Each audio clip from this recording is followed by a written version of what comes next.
আজকে একটা Facebook viral recipe বাড়িতে বানাচ্ছি। একদম নিরামিষ একটা রেসিপি। ইউটিউব ফেসবুকে এই রেসিপিটা পুরো ছড়িয়ে গেছে, মানে যেহেতু গরমকাল তাই মানুষ অনেক অনেক বেশি বেশি করে এই রেসিপিটা বানিয়ে খাচ্ছে। তো সবার দেখে আমিও ভাবলাম যে আমিও ট্রাই করি। তো আপনাদেরকে দেখাই যে রেসিপিটা কি। হ্যাঁ, চলুন একবার দেখুন। রেসিপিটা হলো এই যে বড়ার জল ভরা, কি বলবো, ঝোল আর কি, বড়ার ঝোল, জল ভরা ঝোল বড়ার। তো জানি না কেমন হবে, এখনো পর্যন্ত যে প্রসেসে করছে সবাই, তো সেই রকমই করার চেষ্টা করেছি, কিন্তু একটু টুইস্ট দিয়েছি আমি, মানে মশলা আর কি এদিক ওদিক করে। যেমন করছে পরেরটা সেটা তো দেখে একদম হুবহু করে দিলে চলবে না, তো সেই কারণেই আমি আমার নিজের মতন করে ট্রাই করছি। তো এখনও পর্যন্ত আমি মটর ডালের বড়াগুলো সব ওপর দিয়ে আর কি দিয়ে রেখেছি। এবার এটা আমি এখন নাড়াচাড়া করব না, এইটা যখন ডালের বড়াটা এখন একটু শক্ত হয়ে আসবে তখন আমি এটা নাড়াচাড়া করব। এই ব্যাপারটা দেখবো কি হচ্ছে আর আপনাদেরকেও দেখ।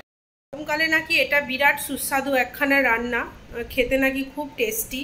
তো দেখা যাক, হেলদি তো বটেই, কারণ একদম তেল টেল ছাড়া। তবে হ্যাঁ, লাস্টে 1 চামচ তেলে আমি কালো জিরে আর শুকনো লঙ্কা দিয়ে এইটাকে ফোড়ন দেবো আর কি, সবজির ঝোলটাকে, বড়ার ঝোলটাকে দিয়ে আপনাদেরকে দেখাবো যে এর কি লুক কি হলো। ঠিক আছে, তাহলে আপাতত চলুন দেখি কি হয়।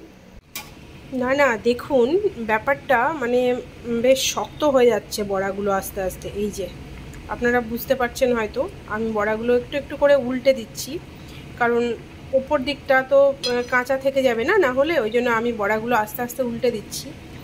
তো এই যে বড়াগুলো কিন্তু সব সুন্দরভাবে উল্টে যাচ্ছে। তো দেখি হ্যাঁ কি হয়।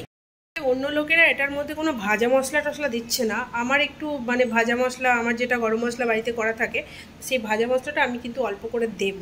আমার মনে হয় টেস্টটা একটু বেটার হবে। খেতে কিন্তু ভালোই হচ্ছে ব্যাপারটা, মানে আমি একটু টেস্ট করলাম, তো আমার মনে হচ্ছে আমি পাস করে গেছি, বুঝলেন। আর বড়াগুলো দেখুন শক্ত হয়ে গেছে, নাড়াচাড়া করতে পারছি, কোনোই প্রবলেম হচ্ছে না, মানে ভাঙছে টাঙছে না। তো আমার মনে হচ্ছে সাকসেসফুল হয়ে গেছি। আপনাদের সঙ্গে আমি ফুল রেসিপিটা পরে একদিন শেয়ার করব, আপাতত আমি এটা খেয়ে দেখি। তো এইটা হলো ওই রেসিপিটার ফাইনাল লুক। দেখতে কিন্তু ভারী মজার হয়েছে, এই দেখুন। খেতেও খুব ভালো হয়েছে। তো গরমকালের জন্য খুব ভালো আর খুব হেলদি একটা রেসিপি। মানে যারা মনে করছেন যে একদম তেল ঝাল মশলা সব কিছু ছাড়া কোনো কিছু খাবেন গরমের দুপুরে, তো এর থেকে ভালো রেসিপি তো আমার নজরে আর কিছু নেই বলে মনে হচ্ছে। খেতেই পারেন।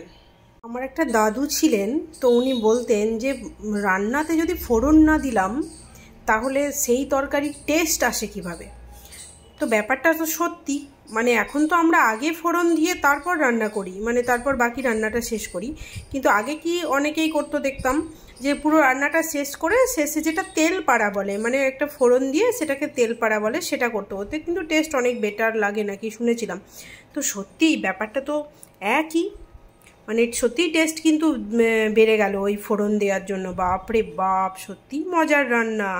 এটা কিন্তু শেয়ার করব আমি আপনাদের সাথে, আপনারা কিন্তু খেয়ে দেখবেন, হ্যাঁ, আর বলবেন যে কেমন হয়েছে।